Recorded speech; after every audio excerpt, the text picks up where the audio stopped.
तुला माहित नाही बाई, अगं कारखान्याला जायचं ना, काळी चटणी करायची आपल्याला कारखान्याला न्यायला.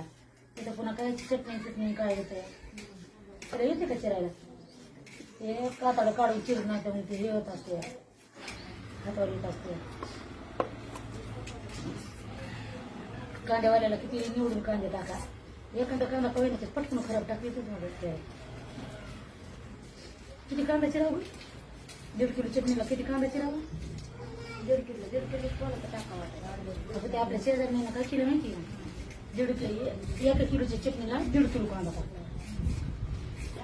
कसं म्हणायचं? आपली आपली मर्जी असते, आपली आपली मर्जी. मी ना बाई एवढं टाकेल बघायला का नुसतं कांदाच खावा का करू करू करू करू करू नुसतं काळं जर वर हे दिसतं, कांदा वर येतोय. आपल्या हिशोबाने टाकायचा. 1.5 किलोला मी 1 किलोच्या चटणीला 1 किलो कांदा टाकायचा.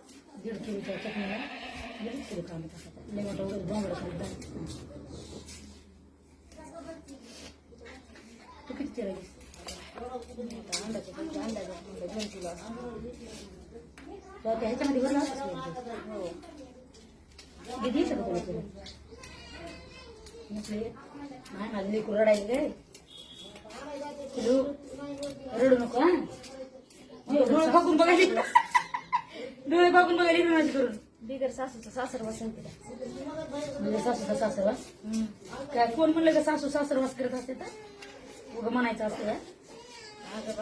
यावी कोणाच्या तरी लेख असतात, यावी कोणाच्या तरी बायको झालेल्या असतात, त्यावी कोणाच्या झालेल्या असतात. ते कशा सासरवास करतात मला माहिती. शाळा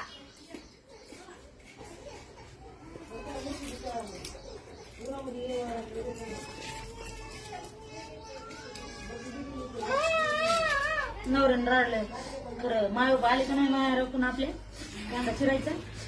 माय पाहिले की पुढे जायचं. आई बाबा आले पुन्हा म्हणायचं. ते म्हणे ना माय काय झालं तुला, लय दारू पिऊन मारतोय नवरा. आईचं म्हणायचं लय छान त्यांना माझा. पुन्हा दाजीने ऐकून पुन्हा खरंच मारायचं. दाजीने ऐकून खरंच मारायचं नाही. दाजी मारतील का नाही पण माय बापू लयच मारतील. म्हणते हे चांगला नवरा करून दिला तरी ते नवऱ्याच्या नावाने आका मारती.